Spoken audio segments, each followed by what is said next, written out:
అభ్యర్థి శ్రీ పీతాన్ సత్యనారాయణ గారిని కొంచెం కించపరుస్తూ మాట్లాడిన ప్రెస్ మీట్లో మన తెలుగుదేశం పార్టీ నాయకులకి మన వాళ్ళందరికీ దాని మీద ప్రెస్ వాళ్ళకి కౌంటర్ ఇవ్వాలనే ఉద్దేశంతో మేము ఈరోజు ఈ సమావేశం ఏర్పాటు చేయడం జరిగింది. ముఖ్యంగా ఎంపీ అభ్యర్థి విషయంలో ఆయన కౌన్సిలర్గానే కూడా గెలవడం అనే మాట అన్నారంటే ఆయన స్థాయి ఏంటి అన్నది అర్థం చేసుకుని మాట్లాడాలి. 35-40 సంవత్సరాల నుంచి బీజేపీకి కార్యకర్తలు పనిచేస్తూ ఆయనలా కోటేశ్వరుడు కాదు, ఏమీ కాదు, సామాన్య కార్యకర్తకి బీజేపీ గుర్తించి ఒక ఎంపీ అభ్యర్థిగా ఆయన ఈరోజు సెలెక్ట్ చేసి జరిగింది. ప్రజల్లో ఎంత ఆయనకి కార్యకర్తగా ఈ రోజు వరకు ఆయన అంతలా సేవ చేస్తున్నాడు కాబట్టి బీజేపీ వారికి ఆయన ఎంపీ టికెట్ ఇవ్వడం జరిగింది. ఆ ఇచ్చి ముందు ఒక గౌరవప్రదమైన కంటెస్ట్లో ఉన్నప్పుడు ఈ వ్యక్తి అవతల వ్యక్తిని ఒకసారి ఎమ్మెల్యే అత్తిల్లో చేశారు, ఒకసారి రాజకీయ చేసి రెండోసారి వచ్చారు. చేసి ఒక మంత్రిగా చేస్తూ ఆయన ఇటువంటి అసభ్యకరమైన మాటలు మాట్లాడటం, అవతల వాళ్ళని కించపరిచి మాట్లాడటం అనేది చెప్పడానికి ముందుగా మేము చెప్పబోయేది ఏంటంటే, ఆయన ఈ మధ్యకాలంలో చేసిన అవినీతి గురించి మాట్లాడాలనుకుంటున్నాను. ఆయన రైతులు ధాన్యం విషయంలో బస్తాకి 5 రూపాయల కాడికి తీసుకుని కోట్లాది రూపాయలు తీసుకున్న విషయం అందరికీ తెలిసిన రహస్యం. దానికి సంబంధించిన రికార్డులన్నీ కూడా మన దగ్గర ఉన్నాయి. అలాగే భారతీయ విద్యాభవన్లో ఆయన చేసిన అవినీతికి ఆయన ఉన్న కమిటీలోనే చాలామంది ఈయన్ని పక్కన పెట్టి ముందుకెళ్ళే పరిస్థితి కూడా వచ్చింది.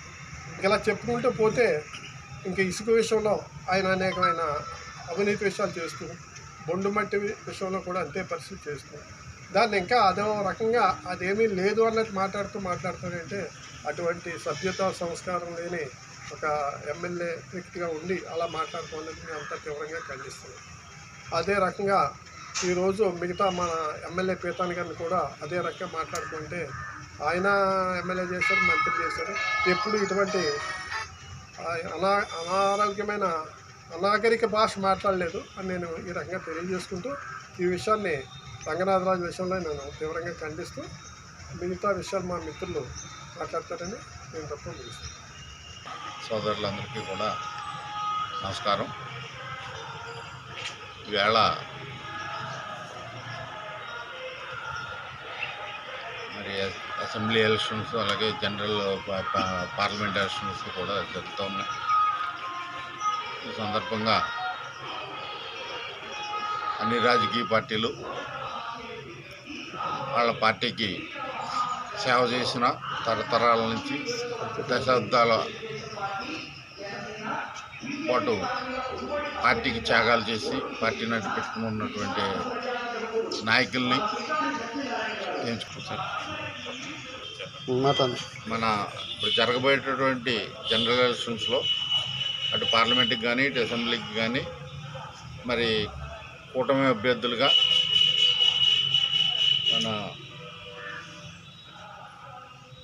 తెలుగుదేశం తరఫున అసెంబ్లీకి పీతాన్ గారు, అట్లాగే ఎంపీ అభ్యర్థిగా వర్మ గారు పార్టీలు వాళ్ళకి టికెట్లు ఇచ్చినాయి, వారు పోటీ చేస్తున్నారు. ఏ పార్టీ అభ్యర్థి అయినా మరి ప్రచారం చేసుకోవచ్చు. తను చేసినటువంటి అభివృద్ధి కార్యక్రమాలు ఏమన్నా ఉంటే అభివృద్ధి కార్యక్రమాలని ప్రజల ముందు పెట్టుకుని ప్రజల ఆమోదం పొంది మరలా నేను మీకు ఇవి చేశాను కనుక నాకు మరలా ఓటు ఇవ్వండి అని చెప్పి అడిగే హక్కు ప్రతి అభ్యర్థికి ఉంటుంది. కానీ ప్రత్యర్థిని దారుణాతి దారుణంగా విమర్శించడం అనేది అది తప్పు. రాజకీయాల్లో అటువంటిది పనికిరాదు. మరి ఈవేళ ఒక 5 సంవత్సరాలు ఈయన పరిపాలన మనం చూసాం ఆచంటలో. మరి ఎక్కడైనా ఈ ఆచంట నియోజకవర్గంలో అభివృద్ధి కార్యక్రమం అంటూ ఏదైనా చేశాడా ఈయన? చెప్పుకోగలడా నేను పలానా పని చేశానని? ఒక మార్టేర్ సెంటర్లో ఒక లీటర్ను, ఇక్కడ ఆంజనేయ స్వామి గుడి పక్కన ఒక లీటర్ను తప్ప ఈయన చేసినటువంటి అభివృద్ధి కార్యక్రమాలు ఎక్కడ ఏమీ కనపడలేదు. అయితే ఈయన చేసింది మాత్రం దోపిడీ మాత్రం మరి కోకొల్లలు 100 కోట్ల రూపాయలు మరి నియోజకవర్గం నుంచి దోపిడీ చేశాడు ఈయన. అట్లాగే ఈ నియోజకవర్గానికి మరి 2019లో వచ్చినప్పుడు ప్రతి గ్రామంలోనూ కూడా మరి అనేక రకాలైనటువంటి వాగ్దానాలు ఇచ్చాడు. మరి ఈ వాగ్దానాలన్నీ నా అవసరమైతే నా సొంత డబ్బుతోటి నేను చేసేస్తానని చెప్పి ప్రజలను మోసం చేశాడు. అయితే నా మాటలు నమ్మి మరి ఓటిచ్చారు ప్రజలు. మరి వచ్చిన దగ్గర నుంచి కూడా ఈ రోజు వరకు ఆ వాగ్దానాల్లో ఏ ఒక్కడైనా ఎవరికైనా ఎక్కడైనా ఏ గ్రామంలో అయినా చేసిన దాఖలాలు ఏమైనా ఉన్నాయా? అట్లాగే ఈరోజు మరలా ఆ రోజున చేసినటువంటి 2009లో చేసినటువంటి వాగ్దానాలకు సంబంధించి ఆవేళ ఒకసారి వాగ్దానం చేసి ఓటు పొంది ఇప్పుడు మరలా ఓటు పొందడం కోసం మరి కొన్ని బలహీన వర్గాలకు చెందినటువంటి కమ్యూనిటీ హాల్స్కి పునాదులు వేసి మరలా మీరు నాకు ఓటిస్తే ఇవి పూర్తవుతాయి లేకపోతే పుట్టమని మరి ఈవేళ ఆ ప్రజల్ని బ్లాక్మెయిల్ చేయటం అది తప్పు కాదా? ఏ నాయకుడైనా వాగ్దానం చేస్తే అది 1 సంవత్సరం 6 మాసాల్లో అది నెరవేర్చుకోవాలా, అది రాజకీయ లక్షణం. మరి ఈయన మరి దోపిడీదారుడు కనుక, మరి దొంగ మాటలు చెప్పే దొంగ కనుక మరి ఆ రకంగా ఈ ప్రజల్ని వంచాడు. అట్లాగే మరి హౌసింగ్ విషయంలో మరి మేము పీతాని గారి టైంలో తెలుగుదేశం పార్టీ హయాంలో మరి వందలాది మరి హౌసింగ్ స్థలాలు ఇవ్వటం జరిగింది. ఎక్కడైనా ఏ నాయకుడైనా 5 పైసలు బిళ్ళ లబ్ధిదారు నుంచి వసూలు చేసినట్టుంటే మేము రాజకీయాల నుంచి తప్పుకుంటామని చెప్పి బహిరంగ సభల్లోనే మరి అన్ని సభల్లోనూ కూడా మేము సవాలు విసరటం జరిగింది. కానీ ఈయన వచ్చిన తర్వాత మరి ప్రతి లబ్ధిదారు నుంచి 50,000 మొదలుకుని 1,25,000 వరకు స్థలాన్ని బట్టి వసూలు చేయడం నిజం కాదా? ఇది మేము అనేక దఫాలుగా ఆయన ప్రశ్నించడం నిజం కాదా? దానికి ఆయన ఏదన్నా సమాధానం చెప్పగల స్థితిలో ఉన్నాడా? ఆ రూపంగా లబ్ధిదారుల నుంచి ఈవేళ దరిదాపుగా 30 కోట్ల రూపాయలు నియోజకవర్గం వైడ్గా ఆయన వసూలు చేయడం జరిగింది. ఇది నిజం, పచ్చి నిజం. అట్లాగే మరి లేఅవుట్ చేసినటువంటి స్థలాలని ఫిల్లింగ్ చేయడం కోసం గోదావరి నుంచి ఎర్రమట్టి తోలుకొచ్చి అక్రమంగా మరి వాళ్ళ ఆ బొండి ఇసుక అక్రమంగా మరి తోలుకొచ్చి వాటిని మరి ఒక 10 లక్షల రూపాయలకి అయ్యేటటువంటి పనిని 1 కోటి రూపాయలకి ఎస్టిమేట్ చేయించి మరి ఆయన అనుచరగణం కలిసి మరి ఈ డబ్బుని ప్రభుత్వం నుంచి దోపిడీ చేసి పంచుకున్నది వాస్తవం కాదా? ఆ పంపకాల్లో తేడాలు వచ్చి వీళ్ళు కొట్టుకున్నది వాస్తవం కాదా? ఈ పంచాయతీ ఈ ఏళ్ళ కొట్టుకున్నప్పుడు కొంతమంది ప్రజాప్రతినిధుల మీద అట్రాసిటీ కేసులు పెట్టించడం వాస్తవం కాదా? ఇవన్నీ వీళ్ళ పంపకాలకు సంబంధించినటువంటి తేడాలు వచ్చినప్పుడు వచ్చిన సంఘటనలు కాదా? ఇవన్నీ ఈయన సంవత్సరంలో జరిగిన విషయాలు కాదా? కాబట్టి ఈయన పెద్ద దోపిడీదాడు. అట్లాగే ఈయన అనుచరగణంగా ఇక్కడ పనిచేస్తున్నటువంటి కొంతమంది గ్రామ సర్పంచులు మరి వాళ్ళకి ఒక 100 రూపాయలు కూడా ఆదాయ మార్గాలు లేనటువంటి ఈ సర్పంచులు ఈవేళ కోట్ల రూపాయలు ఖరీదు చేసేటువంటి స్థలాలు కొని అందులో 3-4 అంతస్తులు కోట్ల విలేసేటువంటి బిల్డింగులు కడుతున్నారు. మరి ఇవి ఎవరి సహకారంతో కడుతున్నారు? మరి దీనికి అంతటికీ వెనకాల ఎవరు ఇస్తున్నారు మద్దతు? ఈ బిల్డింగులకి అన్నింటికి ఎవరు ఇస్తున్నారు మద్దతు? మరి ఆ అవినీతి పరులకి ఎవరు గాడ్ ఫాదర్గా పనిచేస్తూ ఉన్నారు? ఎవరైనా వెళ్ళి కంప్లైంట్ చేస్తే ఆడు ఎలక్షన్లో డబ్బులు ఖర్చు పెట్టుకున్నాడు రా, ఆడు పోయేసుకుంటాడు రా, నీకేట్రా అని చెప్పి మరి గర్జించినటువంటి వెళ్ళి కంప్లైంట్ చేసిన వ్యక్తుల మీద గర్జించినటువంటి సందర్భాలు లేవా?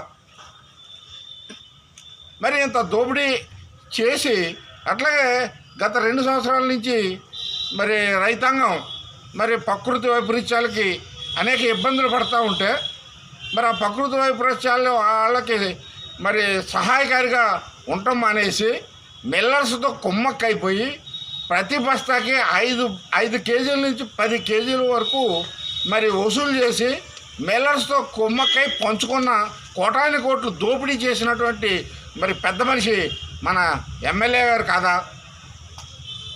అట్లాగే మరి ఆచంట కచేరీ సెంటర్లో మొత్తం ఆచంట ఏ మండలం అంతా కూడా మరి భక్తి శ్రద్ధలతోటి పూజించేటటువంటి అభయాంజనేయ స్వామి టెంపుల్కి మరి పక్కనే ఒక లిటరన్ సెంటర్లో ప్రయాణికుల సౌకర్యార్థం లిటరన్ అవసరం లేదని మేము అనం. కానీ కాస్త ఇంచుమించు 4 ఎకరాల స్థలం ఖాళీ స్థలం ఉంది ఆ ప్రిన్సెస్లో. ఆ ఖాళీ స్థలంలో కట్టుకోవడం మానేసి మరి ఆంజనేయ స్వామి గుడికి చేర్చి లిటరన్ కట్టడంలో అర్థం ఏంటి? మరి ఎందుకు కడుతున్నాడు ఈయన ఇలాగా?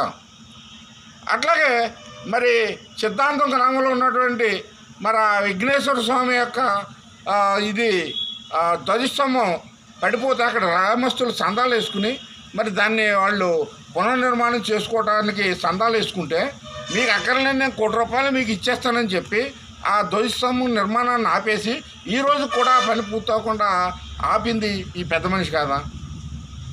అట్లాగే ఆచండలో హిందూ శ్మశానం వాటికి మేము ఆచండ గ్రామస్తులందరూ కూడా అన్ని కులాలకు సంబంధించిన హిందువులందరూ కూడా కలిసి సందాలు వేసుకుని మరి అక్కడ మేము హిందూ శ్మశానం వాటికి నిర్మిస్తూ ఉంటే కనీసం ఒక 10 ట్రిప్పులు ఇసుకేమని అంటే ఇసుక ఇచ్చిన కానీ వాళ్ళ చేదరించుకుంటూ మాట్లాడి అక్కడికి వెళ్ళిన వ్యక్తుల్ని చేదరించుకుంటూ మాట్లాడి మరి 5 పైసల బిళ్ళ సహకారం కూడా ఆయన చేయకపోవటం, మరి ఈ హిందూ సంస్థల్ని ఈ రకంగా అవగౌరవపరచడంలో ఈయన హిందూ వ్యతిరేకగా ఆయనకైనా మరి ఈ ప్రజల ముందు తేలిపోయాడు. కాబట్టి ఆయన పచ్చి హిందూ వ్యతిరేక భావాలతోటి ఉన్నాడని మేమందరం కూడా అర్థం చేసుకుంటున్నాం.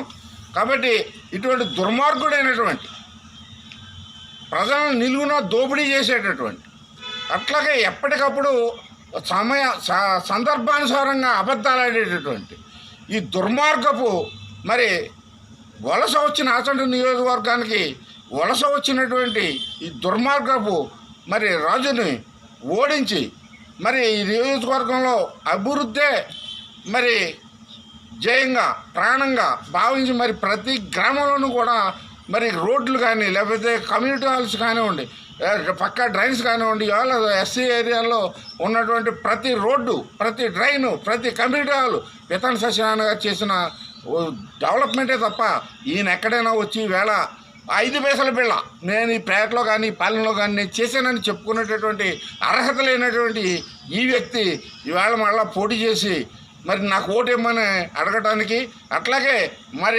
కూటమి తరఫున పోటీ చేస్తున్నటువంటి మరి ఎంపీ అభ్యర్థిని మరి నీచంగా మాట్లాడటం, పితాని గారిని మరి ఆ బలహీన వర్గాల కులస్తుడు నా మీద పోటీ చేయగలడా, వాడు నెగ్గుతాడా అనేటటువంటి మరి కులహంకారంతో మరి మాటలు కూడా ఆయన మాట్లాడుతూ ఉన్నాడు.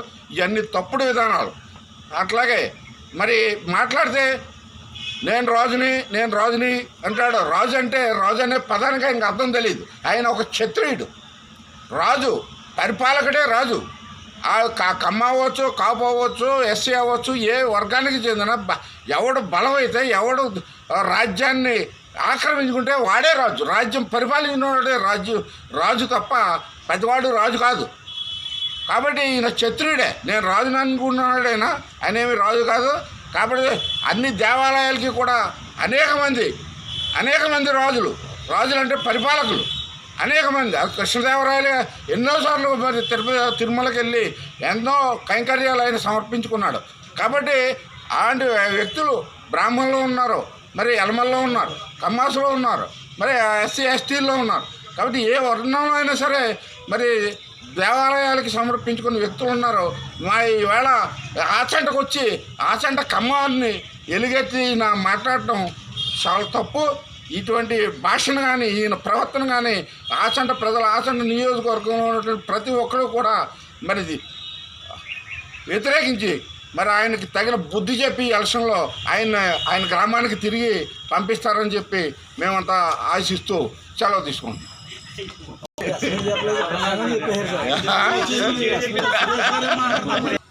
మరి ఈరోజు మరి ఇక్కడ స్థానిక ఎమ్మెల్యే రంగనాథరాజు గారు ప్రెస్ మీట్లో మాట్లాడుతూ మా తెలుగుదేశం పార్టీ అలాగే జనసేన పార్టీ బీజేపీ పార్టీ ఉమ్మడి అభ్యర్థి అయినటువంటి మా నాయకుడు పితాని సత్యనారాయణ గారి మీద ఒక అవినీతి గురించి మాట్లాడటం జరిగింది. దీన్ని పూర్తిగా మేము ఖండిస్తూ ఉన్నాం. ఎందుకంటే ఇది దెయ్యాలు వేదాలు వల్లించినట్టు కనపడతా ఉంది. మరి ఈయన ఈ 5 సంవత్సరాల నుంచి మరి చేసిన అవినీతి అనేది నేను ఎక్కడా అవినీతి చేయలేదు అది ఇది అని చెప్పేసి మాట్లాడటం అనేది హాస్యాస్పదంగా ఉంది. ఈయన ప్రతి దాంట్లో కూడా మరి అవినీతి కళ్ళ కొట్టినట్టు కనపడుతూ ఉంది. ఉదాహరణకి కొన్ని విషయాలు మాట్లాడుకుంటే, సిద్ధాంతం గ్రామంలో మరి అక్కడ శ్మశాన వాటిక కడతానని చెప్పేసి గత ఎన్నికల్లో హామీ ఇవ్వడం జరిగింది. దానిలో భాగంగా ప్రభుత్వం నుంచి నిధులు తీసుకురావడం మానేసి ఇసుక ర్యాంపులో ఇసుక లారీల దగ్గర టోల్గేట్ పెట్టి దాదాపు 3 కోట్ల రూపాయల వరకు సుమారు మరి వసూలు చేసిన డబ్బులు ఏమైపోయినాయని చెప్పేసి ఈ సందర్భంగా నేను అడుగుతా ఉన్నా. అదేవిధంగా నడుపూడి ఇసుక ర్యాంపులో దీపావళి సెలవుల్లో కానీ లేదంటే ఇతరత్ర సమయాల్లో కానీ రాత్రుల సమయంలో కానీ మరి పెనగొండలో మీ తాబేదారుల అండతోటి బొండు మట్టి ఇసుక మరి తరలిస్తే అక్కడ గ్రామస్తులు అడ్డుకోవటం వాస్తవం కాదా అని నేను చెప్పేసి అడుగుతా ఉన్నా. అదేవిధంగా మొన్న కరుగూరు మిల్లో చూసాం. కరుగూరు మిల్లో ఇదే అక్రమ ఈ పత్రాలు డూప్లికేట్ తయారు చేసి అనుమతి పత్రాలు అని చెప్పేసి మరి ఈ యొక్క నేను ఎంఆర్ఓ దగ్గరికి వెళ్ళి అడిగితే ఆయన ఇచ్చాడు ఇది పేపరు అనుమతులు ఉన్నాయని. తీరా మేము చూస్తే ఈ డూప్లికేట్ పత్రాలను అడ్డు పెట్టుకుని అంటే అందరూ ఉన్నాయి కదా అనుమతులు ఉన్నాయి కదా అనుకునే పరిస్థితి. చివరికి ఏంటంటే విలేకరులను కూడా మోసం చేసే పరిస్థితి. అందరూ కూడా ఉన్నాయి కదా అని అనుకునే పరిస్థితి. మేము మళ్ళీ బయట ఎంక్వైరీ చేస్తే ఎటువంటి పర్మిషన్లు ఇవ్వలేదని చెప్పేసి అధికారులు చెప్పడం మేము కూడా కంగు తినే పరిస్థితి. అర్ధరాత్రి కాడ కరుగూరు మిల్ ర్యాంప్ నుంచి మరి వందలాది లారీలు ఈరోజు కూడా నడుస్తూ ఉన్నాయి. వందలాది లారీలు ఇసుక మట్టి మొత్తం తరలింపు రైతులంతా కూడా తరలింపు జరుగుతూ ఉంది.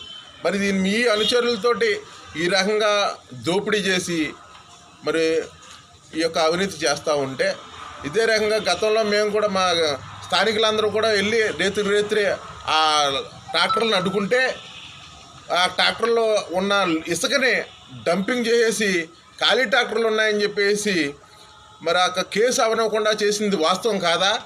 మర్నాడు మరి అక్కడ మీ తాబేదారులు వెళ్ళి మందులు కాల్చింది, మా మీద కేసు పెట్టలేకపోయారు, మమ్మల్ని మా ట్రాక్టర్లను వదిలేశారు అని చెప్పేసి మందులు బాణసంచా కాల్చింది నిజం కాదా అని చెప్పేసి నేను ఈ సందర్భంగా నేను అడుగుతా ఉన్నా. అదే రకంగా అనగార్లంకలో మేమందరం టీడీపీ జనసేన బీజేపీ నాయకులందరం కూడా జెండాలు పట్టుకుని అక్రమ మట్టి తరలిస్తూ ఉంటే మేమందరం వెళ్ళి అడ్డుకున్నది మీడియాలో ఉన్నాయన్నీ కూడా నిజం కాదా అని చెప్పేసి నేను అడుగుతున్నా. మరి ఇదే రకంగా పాలకుల్లో భారతీయ విద్యాభవన్ నిర్మాణానికి బొండుమట్టి ఇసుక తరలించింది వాస్తవం కాదా అని చెప్పేసి అది అవినీతి కనపడతలేదా? అదే రకంగా తాడేపల్లిగూడెంలో కూడా మరి భారతీయ విద్యాభవన్కి తరలించిన మట్టి అది వాస్తవం కాదా అని చెప్పేసి నేను అడుగుతాను. ఆయన పొద్దున్న మాట్లాడుతా నేను పేదవాళ్లకు నేను ఇల్లు కట్టిస్తూ ఉన్నాను, మీ సామాజిక వర్గం వాళ్ళకే నేను ఇల్లు కట్టిస్తూ ఉన్నాను అని చెప్పేసి మాట్లాడారు. మరి నేను ఒకటే అడుగుతా ఉన్నా, పేదవాళ్ళకి ఇల్లు కట్టిస్తున్నాను అంటున్నారు కదా, ఈ 5 సంవత్సరాల్లో మీరు గృహ నిర్మాణ శాఖ మంత్రిగా 2.5 సంవత్సరాలు పనిచేశారు. మరి మీ జేబులోంచి కానీ మీ రాష్ట్ర ప్రభుత్వం మీ ముఖ్యమంత్రి జగన్మోహన్ రెడ్డి నుంచి కానీ ఈ నియోజకవర్గంలోనే కాదు ఈ రాష్ట్రంలో ఏ ఒక్క ఇళ్ల పట్టాదారుడికైనా సరే 1,000 రూపాయలన్నా సరే 1 రూపాయన్నా కానీ ఇచ్చిన దాఖలాలు ఉన్నాయా అని చెప్పేసి నేను అడుగుతా ఉన్నా.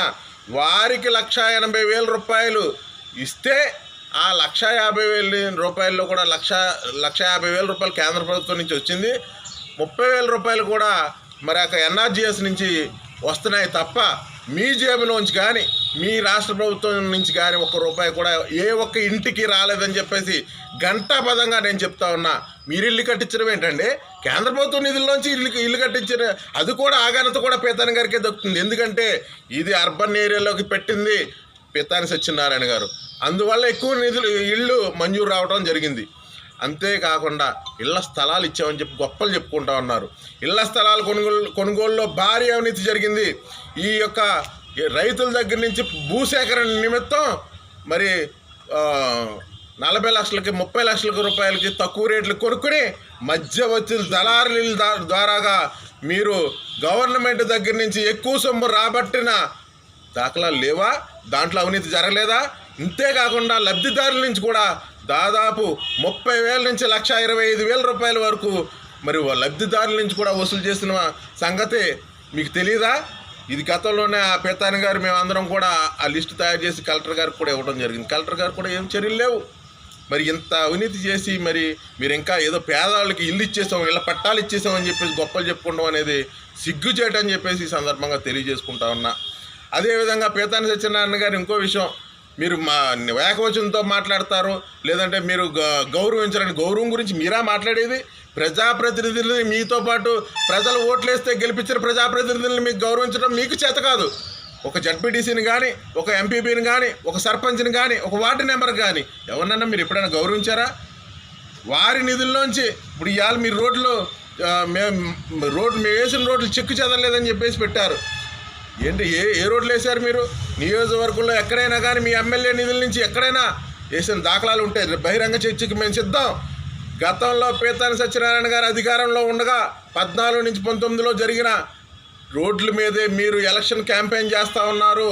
మీరు ఎక్కడ కూడా ఏ రోడ్లు, ఏ గ్రామంలో, ఏ కాలనీలో ఎక్కడా కూడా మీరు రోడ్లు వేసిన పరిస్థితి లేదు. ఏదన్నా కొద్దో గొప్ప వేశారంటే అది కేవలం మండల నిధులు, జిల్లా పరిషత్ నిధులు మాత్రమే, సర్పంచుల నిధులు మాత్రమే అని చెప్పేసి ఈ సందర్భంగా నేను తెలియజేసుకుంటా ఉన్నా. అభివృద్ధి గురించి మీరు మాట్లాడే హక్కు ఎప్పుడో కోల్పోయారు. మీకు మీ ప్రభుత్వానికి ఏమాత్రం హక్కు లేదు. అదేవిధంగా ఇంకొక విషయం ఏంటంటే, పేతాని గారు 6 సార్లు పోటీ చేశారు, మేము 3 సార్లు నెగ్గారని చెప్పి అదొక విమర్శ చేశారు. ఈ విషయాన్ని తీసుకొస్తే మీరు ఒక పట్టుకొచ్చి ఒకసారి ఒక నియోజకవర్గంలో ఒకే దిక్కున పోటీ చేసే అలవాటు మీకు ఉంది. మరి ఎక్కడ కూడా ఒకసారి పోటీ చేసిన తర్వాత ఇంకో దిక్కున పోటీ చేయరు. కానీ ఈరోజు మీకు ఎక్కడా కూడా దిక్కులేని పరిస్థితుల్లో, ఎక్కడ అవకాశం లేని పరిస్థితుల్లో రెండోసారి ఆచంట నియోజకవర్గంలో పోటీ చేస్తున్నారు తప్ప మీ మనస్ఫూర్తిగా ఇష్టంతో ఇక్కడ పోటీ చేయట్లేదని మేము తెలియజేసుకుంటా ఉన్నాం. మరి పేతాని గారు 3 సార్లు కూడా హ్యాట్రిక్ సాధించారు. 4వసారి రేపు మే 13వ తారీఖున జరిగే ఎన్నికల్లో మిమ్మల్ని తాడేపల్లిగూడెం ఇంటికి పంపించే ఏర్పాటు సిద్ధంగా చేశారని చెప్పేసి సందర్భంగా తెలియజేసుకుంటా ఉన్నాం. ఎందుకంటే మీరు గతంలో కూడా ఎప్పుడు కూడా మరి ఈ రకమైన విమర్శలు చేయడం చాలా తప్పు, చాలాసార్లు చేశారు. మరి ఈ రకంగా అవినీతి గురించి మాట్లాడే హక్కు లేదు. మీరు ప్రజలు నా గురించి చాలా అనుకుంటున్నారు, మంచిగా అనుకుంటున్నారని అంటున్నారు. మీ కార్యకర్తలే మీ గురించి చాలా బాగా చెప్పుకుంటున్నారు. మీరు అబ్జర్వ్ చేసుకోండి. మీ కార్యకర్తలు ఊరూరా తిరుగుతూ ఉన్నారు. మీ నాయకులు గతంలో మీరు వచ్చినప్పుడు 2019లో మీరు వచ్చినప్పుడు ఎంతమంది కార్యకర్తలు ఉన్నారు? పార్టీ కష్టపడే నాయకులు ఎవరెవరు ఉన్నారు? ఇప్పుడు వాళ్ళు ఎక్కడున్నారో మీ సేదరింపులకి, మీ యొక్క అవమానాలకి మీ నాయకులే దూరం అయిపోయి దిక్కుతోసిన పరిస్థితుల్లో మీరు ఉన్నారో. మీరు ఒక ప్రెస్టేషన్కి గురైపోయి ఏదేదో మాట్లాడేస్తే కరెక్ట్ కాదు. అదేవిధంగా మన ఉమ్మడి బీజేపీ అభ్యర్థి మరి శ్రీనివాస వర్మ గారి మీద కూడా అది మీరు చేసిన కామెంట్ కరెక్ట్ కాదు. మరి ఆయన నిబద్ధతతో దాదాపు 34 సంవత్సరాల్లో ఒకే పార్టీని నమ్ముకుని కార్యకర్తగా పనిచేస్తూ ఆయన దగ్గరికి ఎవరు వెళ్ళినా సరే ఎంతో ప్రేమగా, ఆప్యాయతగా పక్కన కూర్చోబెట్టుకుని ఆయన మంచి చెడులు తెలుసుకుని మరి మాట్లాడే వ్యక్తి. మరి ఆయన గురించి కూడా కౌన్సిలర్గా గెలవడని మాట్లాడే ఒక ప్రజాప్రతినిధిగా, ఒక ఎంపీ అభ్యర్థిని మాట్లాడే మాట అది కరెక్ట్ కాదని చెప్పేసి ఈ సందర్భంగా తెలియజేసుకుంటా ఉన్నా. ఆయన ఎలక్షన్లో ఆయన మాట్లాడతారు, ఆయన వ్యూహం ఆయనది, అంతే తప్ప మీ వ్యూహం మీరు చేసుకోండి. అంతేకాని కించపరిచే మాటలు అనేది ఒక వ్యక్తిగత దిదర్శనం కాదు. ఈరోజు మనం ప్రజాప్రతినిధిగా ఉన్నామంటే రేపొద్దున మనం పోయిన తర్వాత కూడా మన గురించి మంచి చెప్పుకునే పరిస్థితి ఉండాలి. మనం ఏ పార్టీ ఉన్నా రాజకీయాలు చేసుకోవచ్చు, కానీ ఎదుటి మనుషులను కించపరిచే విధంగా మాట్లాడుకోవడం కరెక్ట్ కాదని చెప్పేసి తెలియజేసుకుంటూ మరి ఈ యొక్క మళ్ళీ ఇంకొకసారి ఇప్పుడు ఈరోజు జరిగిన యొక్క పోస్టల్ బ్యాలెట్లో కూడా 1 సైడ్ వార్ జరిగిందని చెప్పేసి సందర్భంగా తెలియజేసుకుంటా ఉన్నాం. ఈరోజే నాంది పలికింది. రేపు మే 13 జూన్ నెలలో వచ్చే రిజల్ట్లో మీరు మొత్తం మీరే కాదు, వైఎస్ఆర్సీపీ ప్రభుత్వమే తట్టాబొట్టా సర్దుకుని వేరే రాష్ట్రానికి పోయే పరిస్థితి రావడానికి ప్రజలు సిద్ధంగా ఉన్నారని చెప్పేసి తెలియజేసుకుంటూ సెలవు తీసుకుంటా ఉన్నా. Thank you.